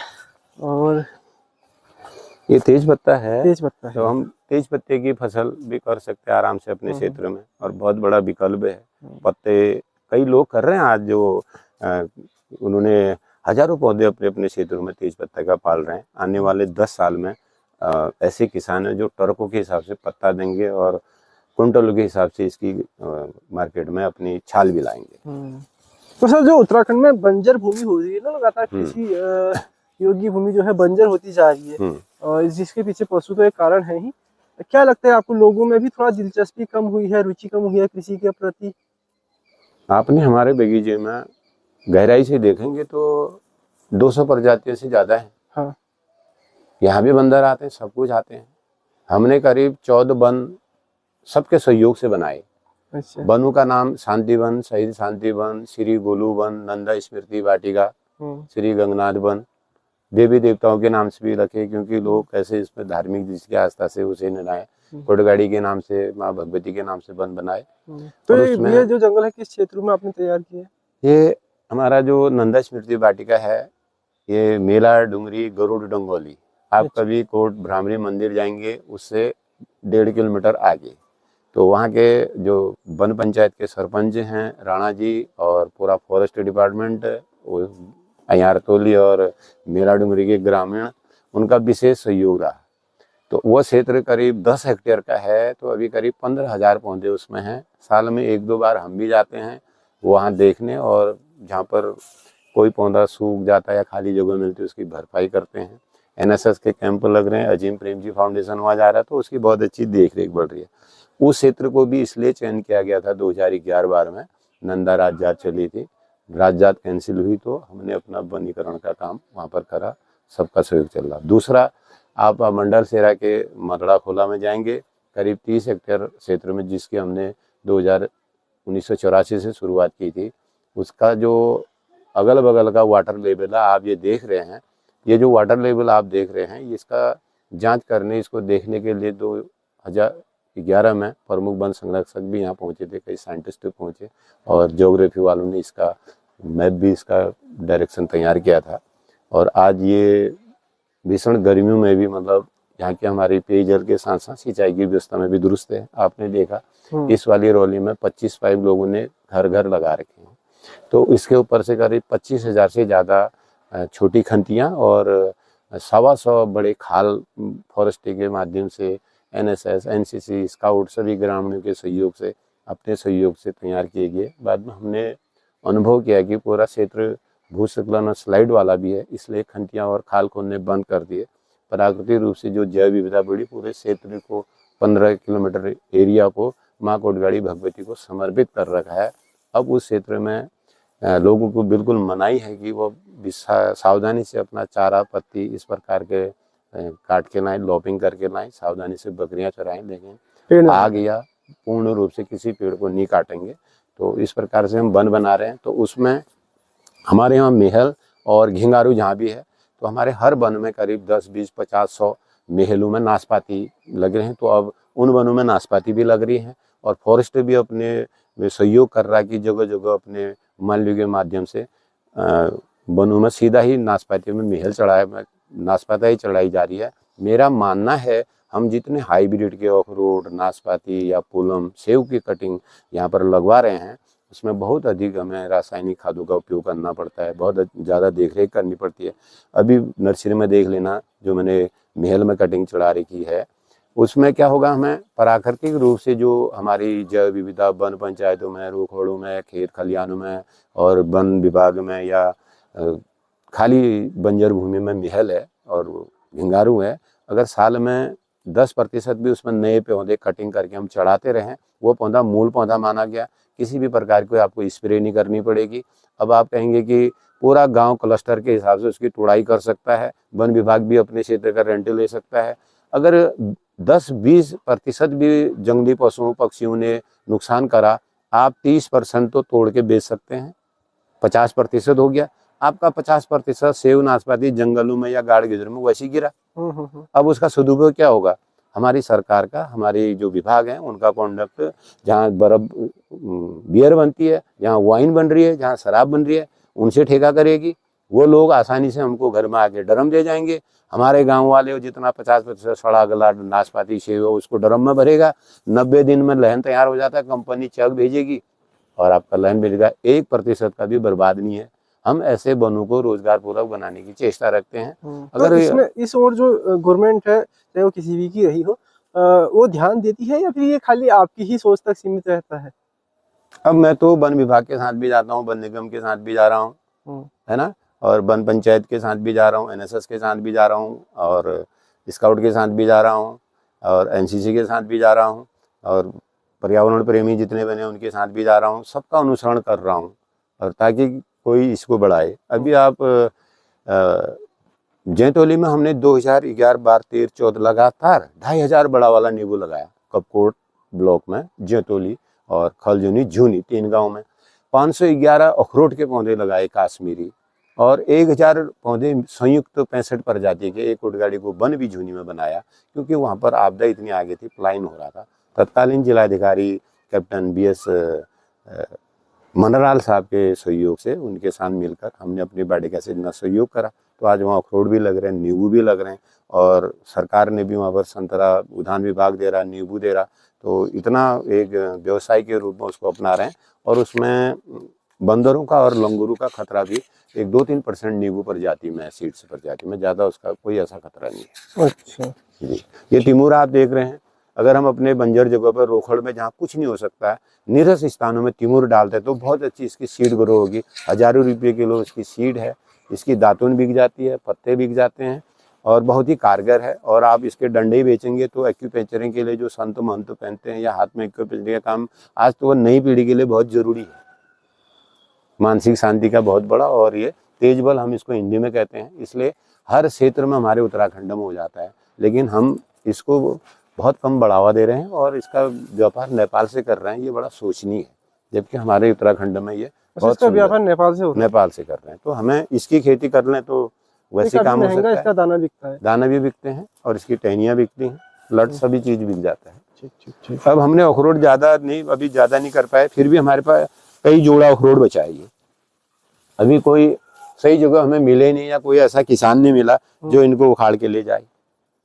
ये हमें कोई ऐसी जगह मिलेगी जहाँ इसका लोग संरक्षण करेंगे, क्योंकि हम लाखों पौधे बर्बाद हो चुके हैं। अब यही चाहते हैं कि आप 2 पौधा ले जाइए, उसका मदर प्लांट बनाइए अपने एरिया में, वो करिए। कई बार हम देखते हैं ना सर, एक और समस्या, मतलब समस्या क्या कहूँ, कई बार लोग पौधे लगाते हैं, ये मेरा भी अनुभव रहा है कि हम फोटो खिंचाने तक ही फोटो लगाते हैं, पौधे लगाते हैं, फोटो खींची पौधे की तरफ, फिर किसका ध्यान नहीं रहता। तो ये भी सब काउंटिंग में आ जाता है कि हमने पौधे लगाए वो, लेकिन उसके जीवित रहने की क्षमता लगभग 10% रहती है। जो पौधे लग रहे हैं आजकल, चाहे वो किसी भी कार्यक्रम में हो, इस ओर भी थोड़ा ध्यान देना चाहिए कि क्या उसको हमने आगे जाके किस तरह से मेंटेन करना है, किस तरह से उसको बढ़ाना है। 2006-07 में वन, जो सवाल आपने पूछा था बड़ा महत्वपूर्ण है। 2006-07 में वन विभाग के चिंतन मंथन सभागार में पेड़ बचाने की बात आई थी, क्योंकि हम तब तक लाखों लगा चुके थे, लेकिन कारण क्या था, वो सूख रहे थे। तो हमने जब आज पौधे लगाए, उसको 24 घंटे के बाद उसका गड्ढा चेक करा, उसमें दीमक पैदा। अब दीमक कैसे पैदा हुई, तब हमारा अनुभव था, हमारे यहाँ 90% तो चीड़ के पिरूल की खाद बनती है। गौशालाओं में पशु के उसमें बिछोने का काम होता ही है, और खेतों में भी चीड़ के पत्तों से आग लगाई जाती है। इसका सबसे बड़ा कारण हमें नुकसान ही नुकसान होता है। एक तो वो किसान मित्र सारे कीट जल जाते हैं, वो मर जाते हैं। दूसरा जो पिरूल उसमें बचता है, उसमें ऐसा केमिकल जैसी राख बनती है, ऐसा वो बनता है जिससे कुरुमला और दीमक बहुत ज्यादा पैदा होता है। उस खाद को, गोबर को हम जिसमें पिरूल मिला है, कहीं भी ले जाएं, वो 24 घंटे में दीमक पैदा कर देता है। वो दीमक पैदा करे नहीं करे, लेकिन उसका जो स्वभाव है दीमक बढ़ाने का है। जिस भी गड्ढे में फॉरेस्ट के अंदर या कहीं पर पौधा लगता है, 24 घंटे में वहां पर दीमक या कुरुमुला शुरू कर देता है। कारण, आपने जो गड्ढा खोदा उसके अगल बगल सारी रूट हट जाती हैं, खाने के लिए कुछ नहीं।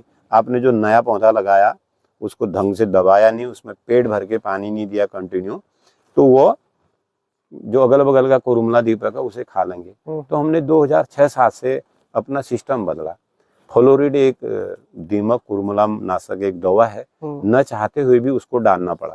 तो हम क्या करते हैं, प्रत्येक गड्ढे में पौधा लगाते समय 1 चम्मच फ्लोरिड नीचे रखते हैं, राख रख लेते हैं, थोड़ा चूना मिक्स करते हैं। उससे क्या होता है, हमारा 3 महीने के लिए वो पौधा सुरक्षित, बारिश नहीं आई वो चलेगा, धूप सह लेगा, इतनी पहले हम उसको पानी दे देते हैं, लेकिन 3 महीने बाद उसको चेकिंग करने फिर जाते हैं कि कहीं उसको फिर कुरुमुला या दीमक का हमला तो नहीं हो गया।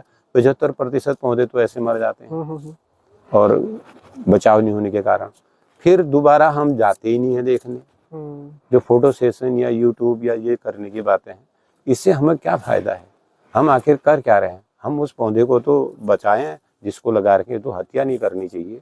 जहाँ भी उसका संरक्षण करें, चाहे हम जन्मदिन पर लगाएं या किसी की कैजुअलिटी की उसकी याद में कहीं पर पौधरोपण करें, और किसी का बर्थडे हम मना रहे हों, किसी बुजुर्ग की याद में लगा रहे हों, किसी अच्छे आदमी के नाम पर लगा रहे हों। हमारी बालिका बचाओ अभियान में 2 पौधे चंदन के लड़की मातृशक्ति को गिफ्ट देती है।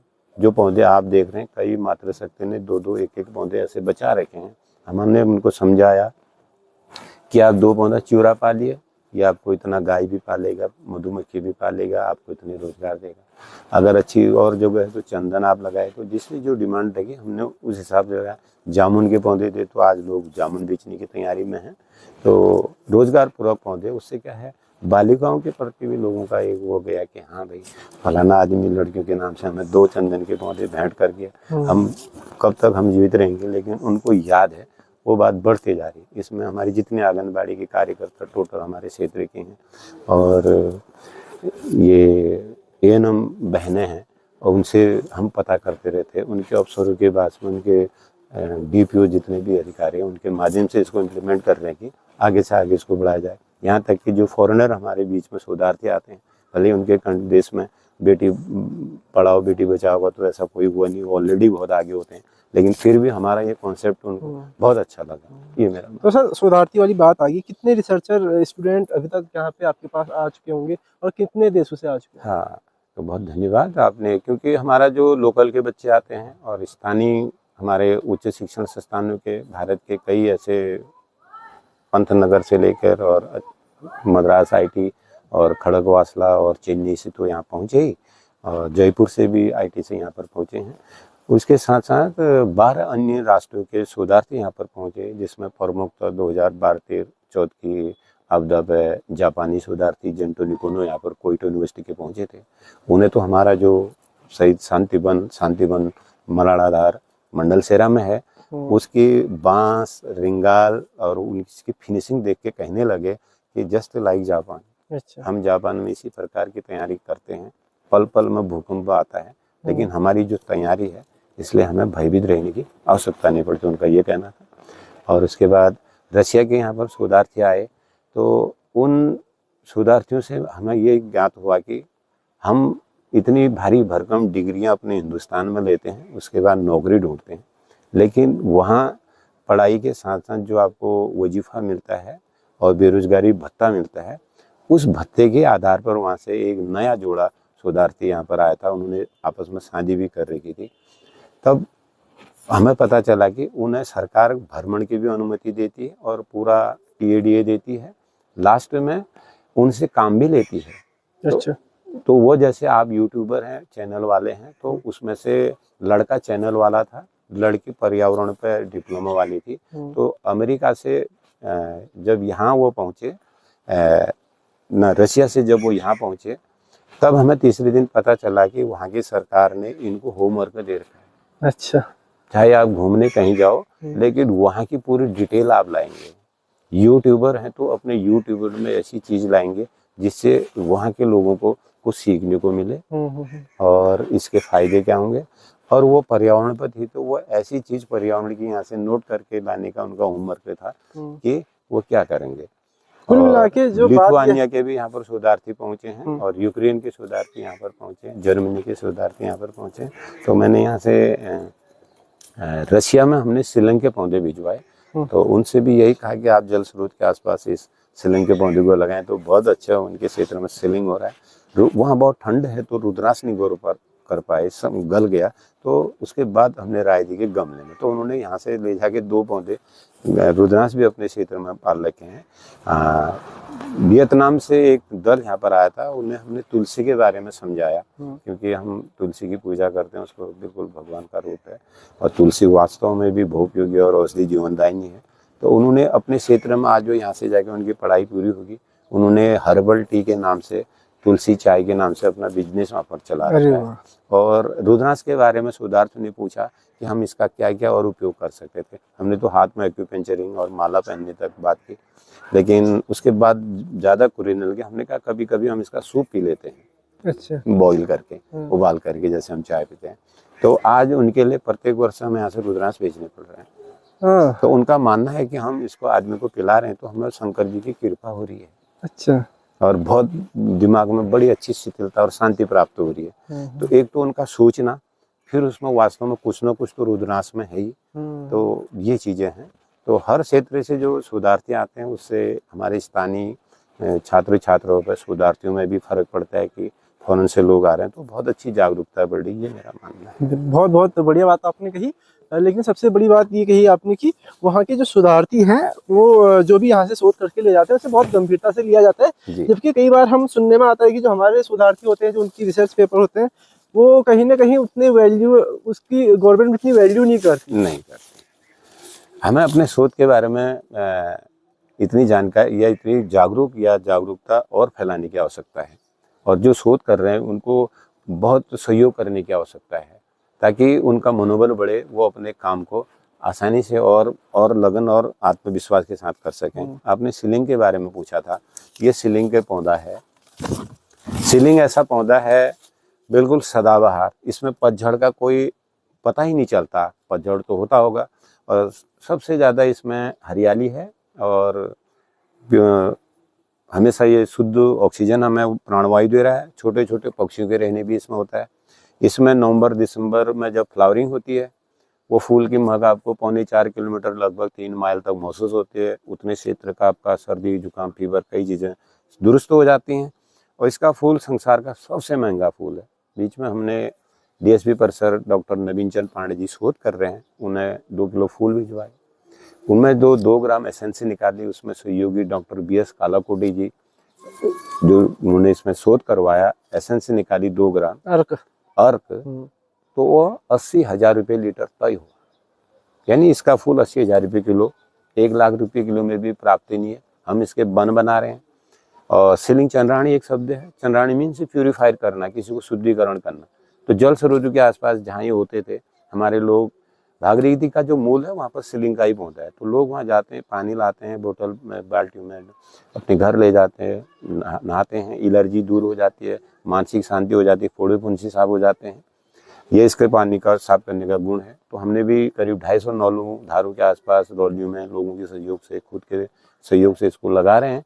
तो अभी आप देख लेना, एक पौधा यहाँ पर भी है, वाटर प्यूरिफायर कर रहा। ग्रेविटी बढ़ेगी, वाटर लेवल बढ़ेगा। तो कल के दिन हम जो बोतल पैक पानी बाहर से पी रहे हैं, तो हमारा हर नौले धारे का पानी बिकेगा। एक तो फूल इतना कॉस्टली है, दूसरा पानी बिकेगा। तो ये हमें जल्दी करोड़पति बनाने वाला पौधा है। और आपने अभी बताया था मेरे को ऑफ कैमरा की, सीलिंग जैसे हमारे बहुत जगहों का नाम सीलिंग से जुड़ा हुआ है, तो इसी वजह से जुड़ा था। करीब 25 से ज़्यादा गांव हैं। आपके सोमेश्वर में टोटा सीलिंग है, ताकुला में जाएंगे तो जौई सीलिंग है, कौसानी में जाएंगे तो सीलिंग बाड़ी है, और आपके पिथौरागढ़ जाएंगे तो सीलिंग चौरोटी है बनकोट में। उसके बाद नीचे आ जाएंगे तो 7 सीलिंग है। उसके बाद वहीं 8 सीलिंग गांव है, तल्ला सीलिंग है, मल्ला सीलिंग है, सीलिंगी बाड़ी है, सीलिंग बाड़ी कहते हैं। और इसका बॉटनिकल नेम असमंजस फॉर्जन है। बिल्कुल औषधि हिमालयी पौधा है, तो सुगंधित है। तो इस पौधे को किसी न किसी तरीके से मेरा अनुरोध है कि जहाँ आप मिलते हैं, इसमें विशेष ये गुण है कि इक्का दुक्का पौधों में इसकी सीड बनती है। जहाँ भी आपको सीड मिलती है, कृपया हमें उपलब्ध कराइए। हम उसको उत्पादन, उसका सीड ग्रो करने के बाद आपको पौधे उपलब्ध कराएंगे, क्योंकि इसका बीज मिलना बहुत कठिन कार्य हो जाता है। सैकड़ों पौधों में 1-2 पौधों में बीज मिलती है।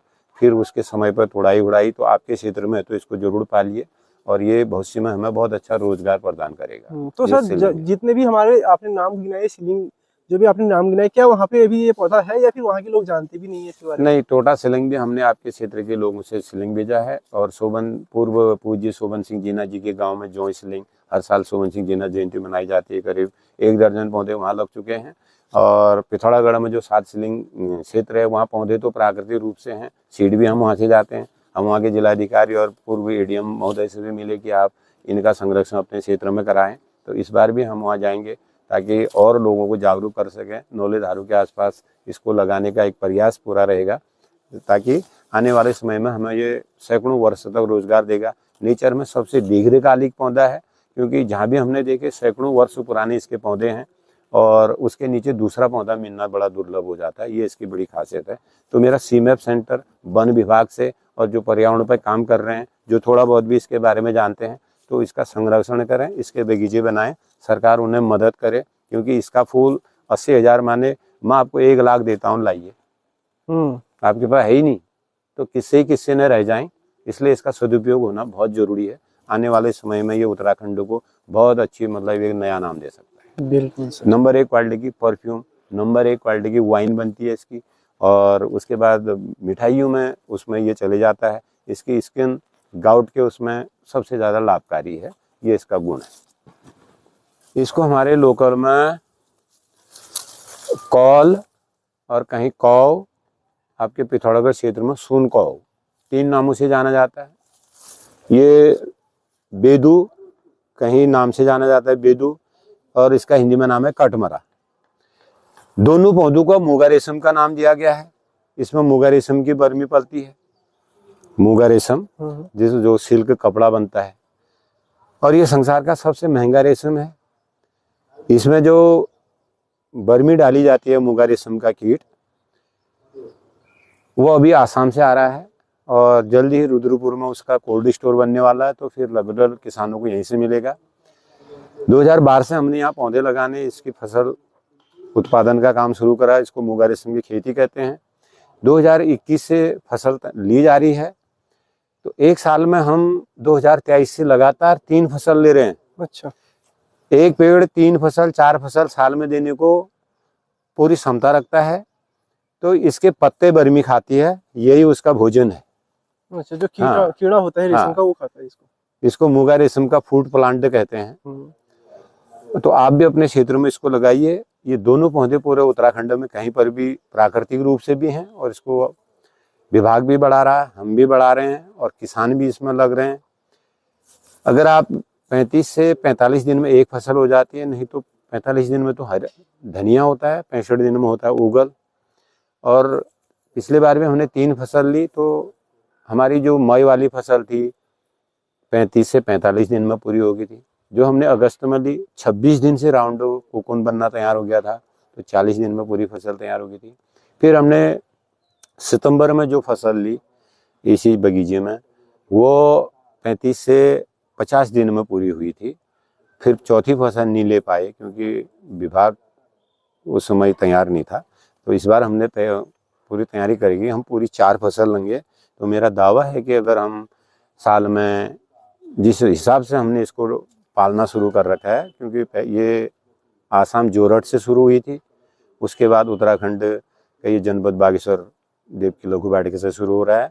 तो अब इसमें 3 गांव गोद लिए गए हैं भारत सरकार द्वारा। कपकोट ब्लॉक में पोथिंग, चिराबगढ़, खारबगढ़, वहाँ के 50 किसान इस पे काम कर रहे हैं। वो मलबरी पे भी काम कर रहे हैं, मणिपुरी बांझ में भी काम कर रहे हैं जिसमें ट्रेसर पैदा होता है, और बांझ में भी काम कर रहे हैं। और तीनों में जब आप काम करेंगे वो 4045 या 5000 रुपये ही किलो बिकता है। और लेकिन इस पर अगर आप काम करेंगे, ये पर पीस 4 रुपया 5 रुपया पीस बिकता है, लगभग 38,000 40,000 रुपया किलो बैठता है। तो हमारा कोई भी किसान जिस हिसाब से हमने इसको पालना शुरू किया, यदि आपके पास ये 2 पौधे हैं, आप इसमें 4 दिन तक 2000 बर्मी पाल सकते हैं। 5वें दिन जब फर्स्ट मूड पास हो जाता है, 5वें दिन से आप कहाँ से चारा लाएंगे। तो मेरा किसानों से अनुरोध है कि आप 1-2 पौधे अपने आसपास पाल लें। उसके बाद जो प्राकृतिक रूप से हमारे यहाँ के जंगलों में, वन पंचायतों में, खेत खलिहानों के आसपास, गाड़ गधेरों में कौल के पौधे और बेदू के पौधे, तीसरा विकल्प तेज पत्ता भी है। हम इन 3 चीज़ों का अगर 35 दिन साल में सदुपयोग करें तो आराम से 1-2 किलो भी अगर पैदा कर लिया तो हमको लखपति बनने से कोई नहीं रोक सकता, ये मेरी गारंटी है।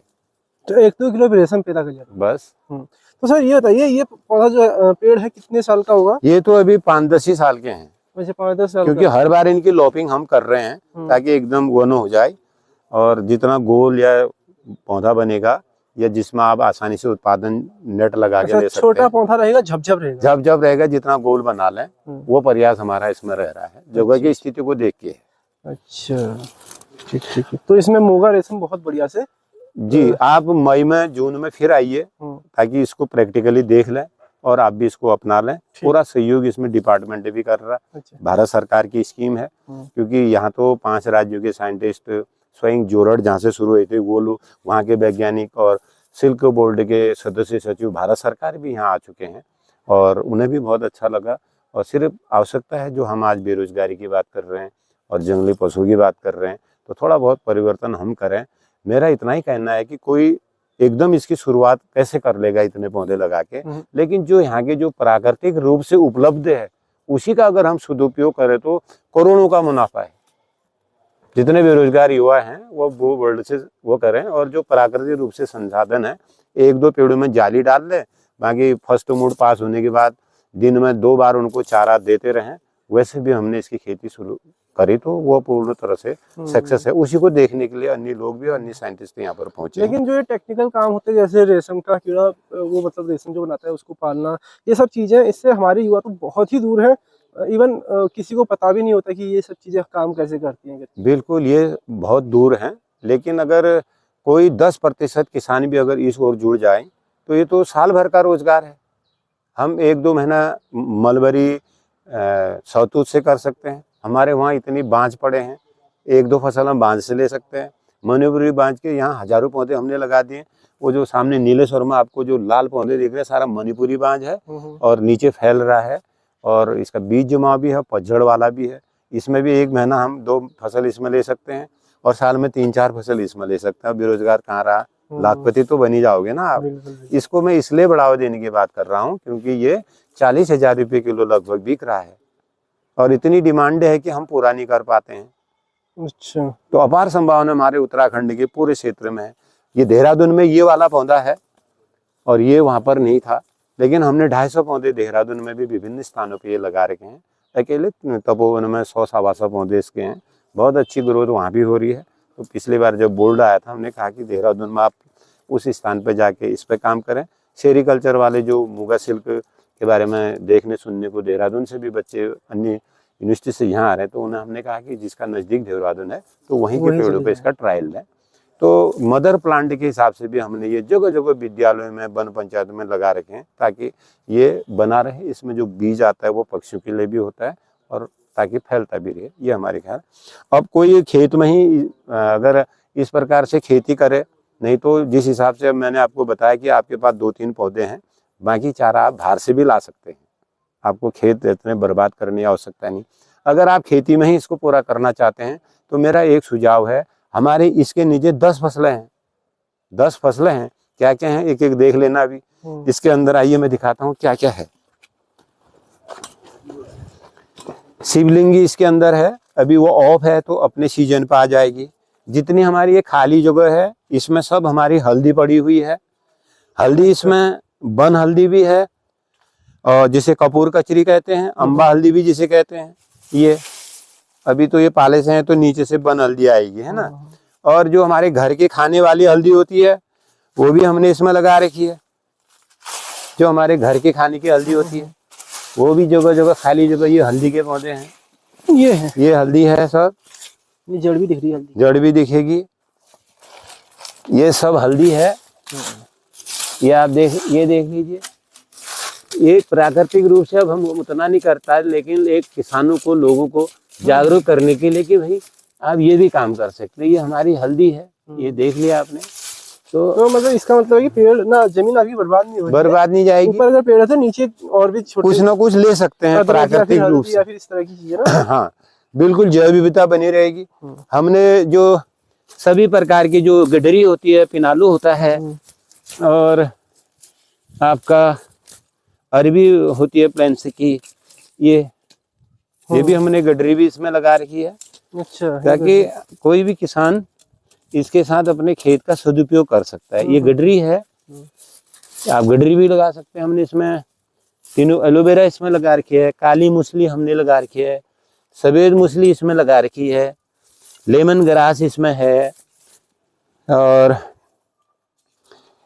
हल्दी इसमें, अदरक इसमें है। ये सारे किसके पेड़ हैं? ये सब मुगा रेशम के पौधे हैं। सारे मुगा रेशम? सारा मुगा रेशम। तो कितना किलो आप निकाल लेते होंगे? इस बगीचे की जो कैपेसिटी है, इस बार हम इसमें 1 लाख का उत्पादन करेंगे। अच्छा, ये हमारी गारंटी है। 1 लाख? अब हम समझ गए, एक फसल 4 फसलों में हमारा 1 लाख का कोकून हो जाएगा। अच्छा, यानी 25,000 लगभग कोकून हम तैयार करेंगे 4 फसलों में।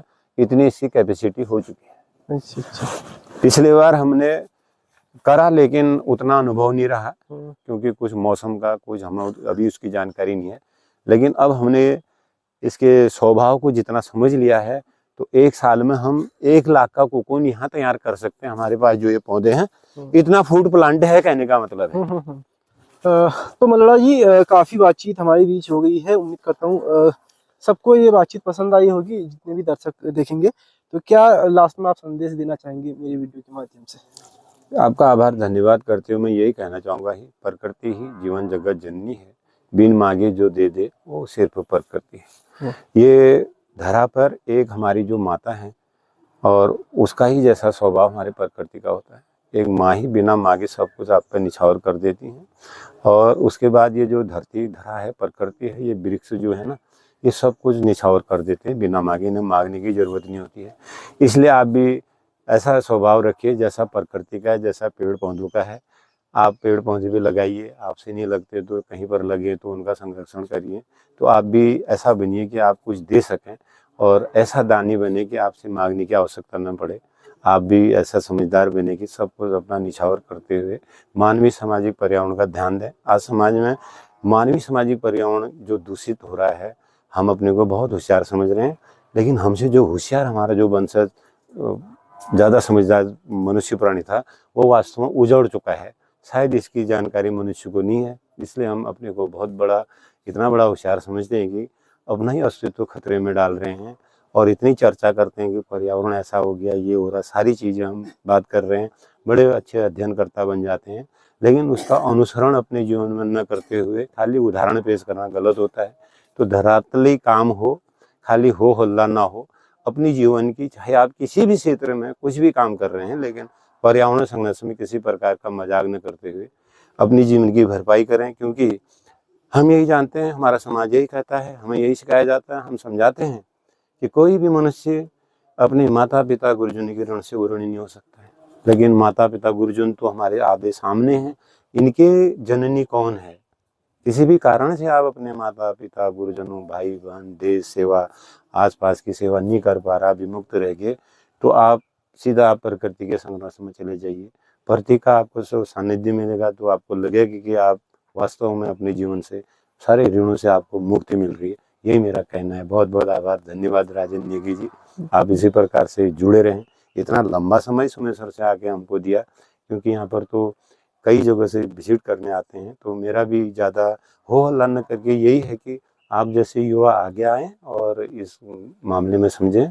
जो अपने मुगा रेशम बैठ के आए और चंदन के पौध देखे, तो आप जुलाई में आइए, हमारे यहाँ से आप चंदन भी ले जाएं, चाहे अभी ले जाएं। और ये मुगा रेशम की खेती को भी आप, अब शायद आपने समझ लिया, आप अपनाएंगे। और मई में जो हमारे पास इसके अंडे आएंगे, उस समय मैं आपको पुनः बुलाऊंगा, ताकि आप उसको प्रैक्टिकली देख सकेंगे। साल में अगर 35 दिन का रोजगार हमारे बॉटनी सेरिकल्चर के बच्चे भी, स्टूडेंट्स, सरकार चाहे इनसे कराए, तो हम इतना आसानी से अपना खर्चा निकाल सकते हैं। पर्यावरण संरक्षण के साथ साथ बहुत बड़ा रोजगार मुगा रेशम हमें देगा। परसों यहाँ पर CDO Shri RC Tiwari ji sir भी यहाँ पर आए थे, मुगा बोर्ड के अधिकारी रतुड़ी सर भी यहाँ पर आए थे, श्री चंद्रमोहन सिंह जी उद्योग विभाग के प्रबंधक भी यहाँ पर आए थे। तो उन्होंने भी लोगों को जागरूक और विभाग को सख्त निर्देश दिए हैं कि इसकी नर्सरी स्पेशली बना के समस्त किसानों को इसमें जोड़ा जाए, ताकि आने वाले समय में हम पर्यावरण संरक्षण के साथ साथ अपनी आर्थिक स्थिति को इतने आत्मनिर्भर ज्वलंत हम बन जाएं कि जैसे जोरड़ आसाम में, जहाँ से इसकी फसल शुरुआत हुई थी, डॉक्टर DP पालीवाल जी का जो फर्स्ट अपॉइंटमेंट जोरड़ में हुआ था, उनका कहना था कि मुझे आसाम में सिर्फ 5 पौधा इसका मिला था। तो उन्होंने 5 पौधे से वहाँ के आदिवासियों को इतना जागरूक करा कि आज पूरे संसार में उनका मुगा सिल्क पे एकाधिकार है। और उससे अच्छी संभावना हमारे उत्तराखंड के मौसम में है। तो हम भी अपने इस क्षेत्र में एक नया उदाहरण पूरे संसार में उत्तराखंड की आर्थिक को मजबूत कर सकते हैं। वहाँ के आदिवासी समाज में तो बालिकाओं के एजुकेशन के बारे में नहीं पूछा जाता है, वो कितनी पढ़ी लिखी हो, लेकिन विवाह के टाइम पर यही पूछा जाता है कि आज तक इस बालिका ने कितने कोकून तैयार कर रखे हैं, कितना किलो मुगा रेशम उत्पादन कर रखा है, 1, 2, 3 इस प्रकार से बोली लगती है। यदि वो 3, 4, 5 किलो उत्पादन वाली है, तो इसका मतलब उसने पूरी PhD कर ली, वो आत्मनिर्भर है, उसको किसी के सहयोग की नहीं, जहाँ बनेगी वो सहयोगी बनेगी। तो ऐसा मैं भी चाहता हूँ कि हमारी माताएं बहनें भी पर्यावरण संरक्षण के साथ साथ अपने किसी भी क्षेत्र से जुड़ते हुए पर्यावरण और इस मुगा कल्चर पर या अन्य जो भी सीलिंग है, चिवरा की खेती है, उसको बढ़ावा दें। हमारी जो जैव विविधता काफल आफल है, और हम पूरे चीड़ के बनू के अगर उसको हम एक साथ नहीं कर सकते, तो सरकार से भी, ग्रामीणों से भी, पर्यावरण प्रेमियों से भी, सभी वृक्ष प्रेमी से भी और वृक्ष पुरुषों से मेरा अनुरोध होगा कि वो अपने आसपास नौले धारों को बचाने का काम करें, ज़्यादा हो हल्ला कुछ न करें। इसी के साथ पुनः आपका आभार, धन्यवाद। धन्यवाद सर, आपने इतना समय दिया।